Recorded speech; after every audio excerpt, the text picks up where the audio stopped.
Would you ever be tempted to go carless? Or could you sell your car? Take a listen to climate policy researcher Sadhbh O'Neill. She was talking about this on Breakfast a little earlier.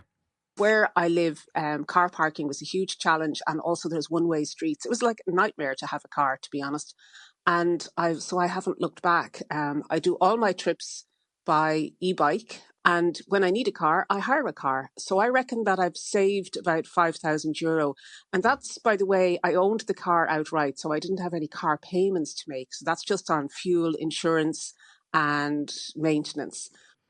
I did this unintentionally. I became carless about maybe 3.5 years ago for just under a year, maybe about 11 months or so. And I relied on the public transport system living in Dublin. I walked, got the bus. I couldn't tell you how many go cars I hired and how much I have paid taxis over that 11-month period. So I've some bit of experience in this area. And my one snippet, the one bit of advice I would say to anybody who is thinking about going carless, for whatever your reasons, for me it was financial, it was cost saving, for others might be purely down to the environment like Sadhbh O'Neill's talking about.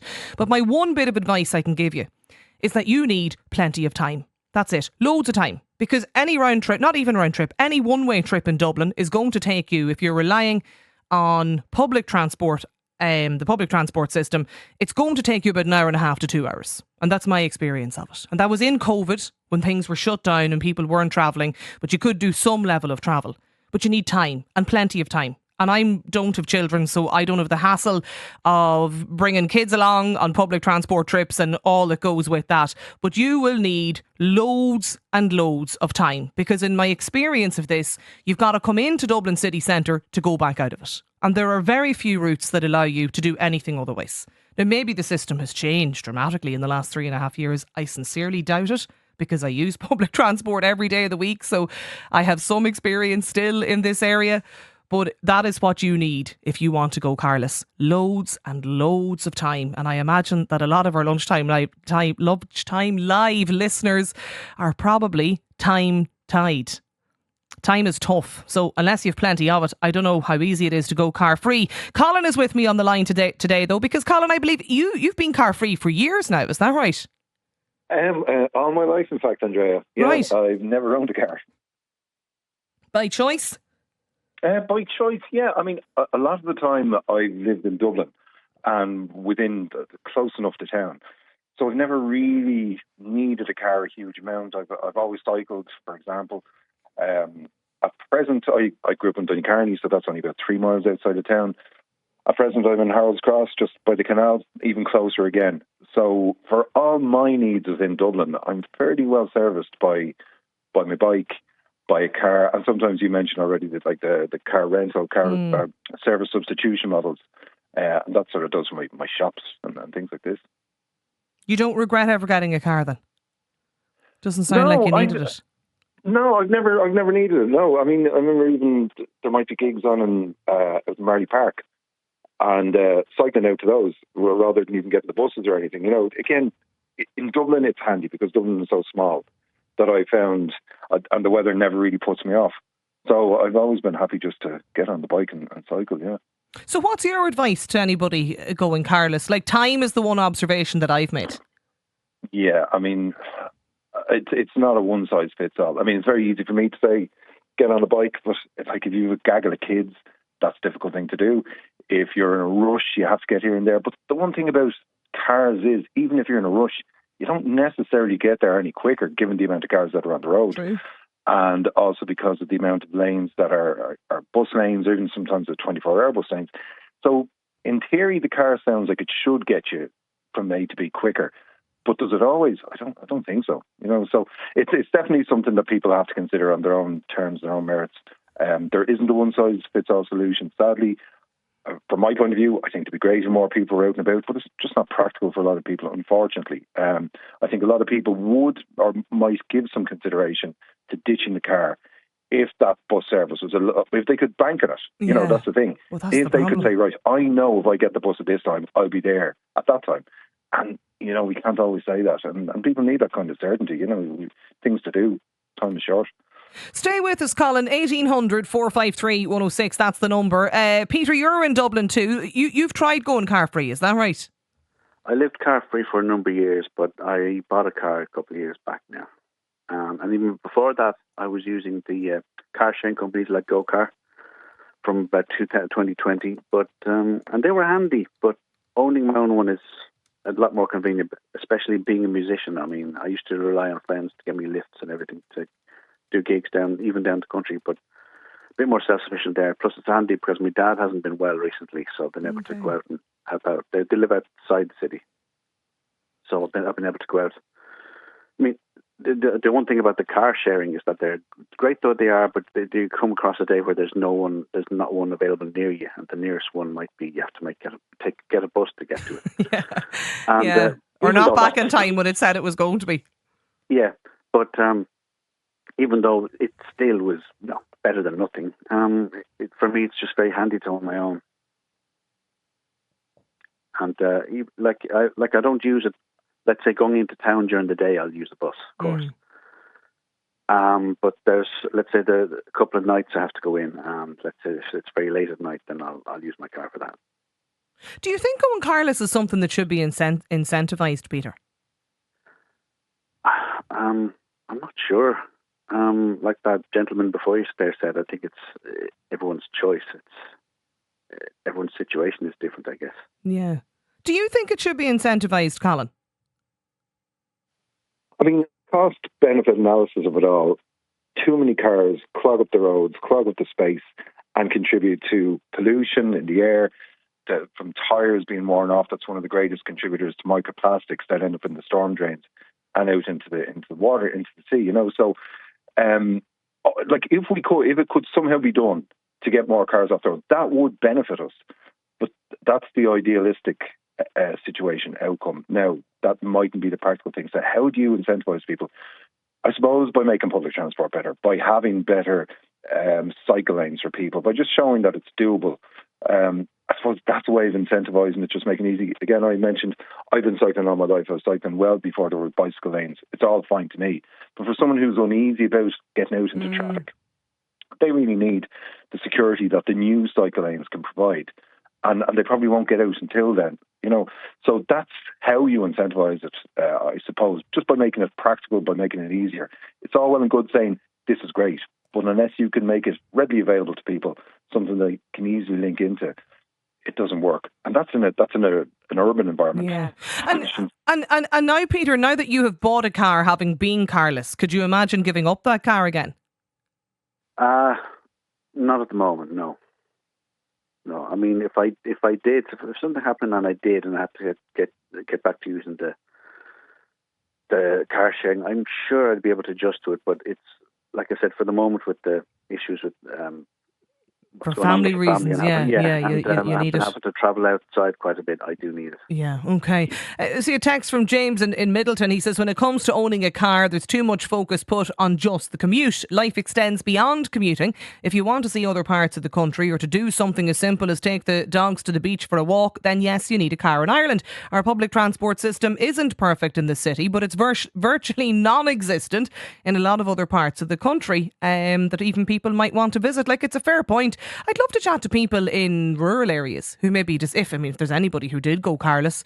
087 1400 106 is the WhatsApp number. Cara's joining us as well. Cara, you recently passed your driving test, is that right?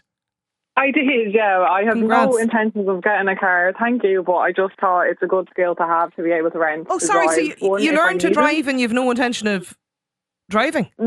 No. So I'm 31, so I've never had a car. I grew up in Wexford, so I did grow up in an area that I very well could have done with a car, but just always had someone around for lifts. But once I moved out when I was 18, I was always just using public transport, but just wanted the skill. So it cost me an arm and a leg to at least do all the extra lessons I needed to learn how to drive in my instructor's car. But it was just a skill I wanted to have for travelling or renting a car like the others are chatting about. But I live in Dublin now, so like the others, I have access to public transport. I can cycle, and regardless of the traffic, whatever the Google Maps says, your time of arriving there, if you're cycling, is always going to be the same, because you don't have traffic on a bicycle ever. And once you've bike gear and all, you're sorted. But my mum still lives in Wexford, and she's become carless in the last couple of years, mostly because of financial reasons. But Right. since I have moved away of this tiny village that she lives in, there's now like a bus that comes, unfortunately, only like, I think it goes in twice during the day and comes home from the local town of New Ross twice during the day. So she relies on that to get in and out of town, to get in and out to do her shopping. My brother lives nearby and we'll share a car between her and my other brother. So the three of them kind of will share that when they need. But now she's living in Wexford completely car free, and she'll whenever she's coming up to Dublin, she'll get the bus or the train. And sorry, Cara, how did they work the logistics of the car share? Because I'm always fascinated when I hear people talk. Did Eamon Ryan at one point mention this a couple of years ago about people in towns using carpooling or car sharing? I'm fascinated as to how this works. It's I guess it's just a case of communicating. We all actually work in the arts industry, kind of similar to Peter, I think his name is one of your callers. Like, so there'd be kind of gigs that my mum or my brothers would be kind of performing, and a lot of the time they might be working together, or if mum has, say, like a hospital appointment or something like that, she'll communicate that well in advance. Now, it's my brother's car, so it's kind of always with him, but if mum is going to Dublin or something and needs to be picked up from Enniscorthy or whatever, like she'll say it to my brother and or even our neighbour, like she'll knock into the neighbour's door in the days like we used to ask for a bowl of sugar, and she'll be like, can you give me a lift? And more times than not, people are happy to do so. And I think, like, it is definitely harder for people who live in the countryside because the public transport is either non-existent or very infrequent. But I have found, even growing up, like, we in the village that we grew up in had a shop literally a 4-minute walk away. But so much of the time, if mom or dad were going to the shop, they would hop in the car to drive 40 seconds to the shop. So I think, like, if people are choosing to be car free, or if people are choosing to keep their car, I think that there are definitely short journeys. Like, even one of my best friends lives in Drogheda. She lives like less than a 10-minute walk away from a shop. But when you need something for a dinner, you'll just hop in the car and go drive that. So I think those short journeys can definitely be taken away for, like, and try walk, or if it's raining a bit, like, grab your umbrella and stuff like that. And I found it definitely, like, I'm terrible for exercising or going to the gym or anything like that. But if I find myself not cycling, I do realise that that's my form of exercise as well. So there's, like, loads of benefits to not having a car, and I think the government definitely needs to, like, improve funding for public transport and the money. Like, working in the arts, like, I'm not a very high earner. And the 90-minute cap rate that they've brought on, even for, like, you pay €2 and that gets you wherever you need to get in Dublin in 90 minutes, which is amazing. So I've definitely felt the approval of that. But I think, the Viking streets in Galway and Dublin can sometimes cause bottlenecking for cars. So I know you're saying that you need a lot more time. It is. I'm not saying it's not doable, and sure, I did it for nearly the guts of a year, but you just need a load of time. You just need to be under no time pressure or have the flexibility to be able to leave yourself an additional hour or an hour and a half to get somewhere, because you've got to build in time for the bus to be full, to drive past you, to just not show up, a phantom bus. You've got to then allow 15 minutes to wait for the next. Like, you just have to constantly, plan for every other eventuality that you have absolutely no control over.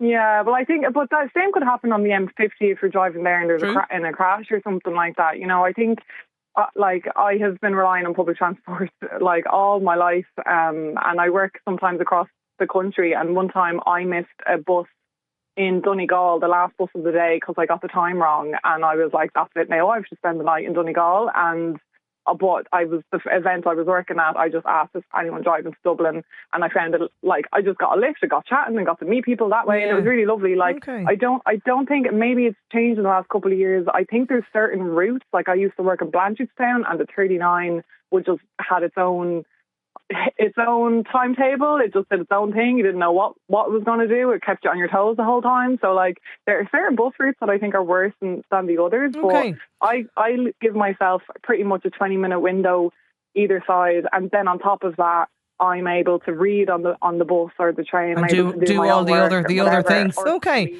Deborah's with us too, Cara. I just want to bring Deborah in for a moment. What point did you want to make, Deborah? Good morning, Andre. Yeah, it's just in relation to, I'm a healthcare assistant working in the community. Okay. I work with the elderly in Blanchardstown here. And I would have to have my car for the type of work I do because I would have a window of an hour with a client and then I have to go to my next client. I would have a very busy schedule during the day. So a car, lots of us would have cars getting around. There may be a small amount of people that wouldn't have would have to use the public transport, and it must be very difficult for them. So because I work in the health sector, I have to have my car. There's no question about it, Deborah. No. Yeah, you would need it. Definitely. Yeah. A lot of us in the health sector, we would need it unless we're hospital based or nursing home based. Yeah.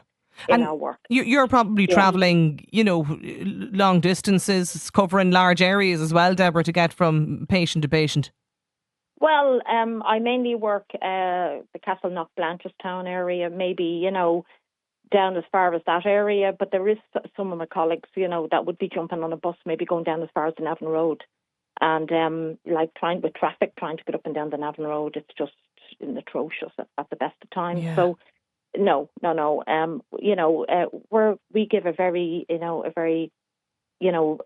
important service in the community to our elderly people, and they rely on us. No question about that. We have to be there. We have to be there for them, for their needs.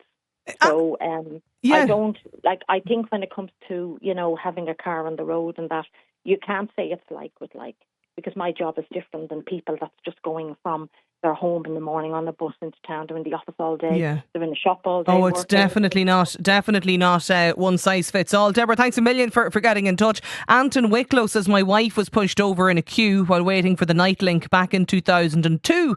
Another guy in the queue smashed a bottle over the guy's head in revenge. We bought a car after that. We haven't used the bus since. Listener in Cork says, I cycled as a commuter for years in Cork City. We moved out to West Cork. Myself and my wife now share one car as a result. This listener says, one of the reasons people don't use public transport is because they don't feel safe doing so. Because law and order has broken down in this country, people feel unsafe in many cases. Texter says, I've never driven a car and always used public transport. It never bothered me until about 3 years ago. I think the whole thing's gone crazy with regards to public transport. The buses and trains are always overpacked. You have loud, obnoxious passengers, drug taking and violence. And also, just how unreliable is the public transport system? People with cars should keep them. Stay away from the public transport system. It's a joke. This is this texter. Keep your thoughts coming into us. 087 1400 106. That's the number. Could you go carless? And if you could, would you? The email is lunchtimelive@newstalk.com.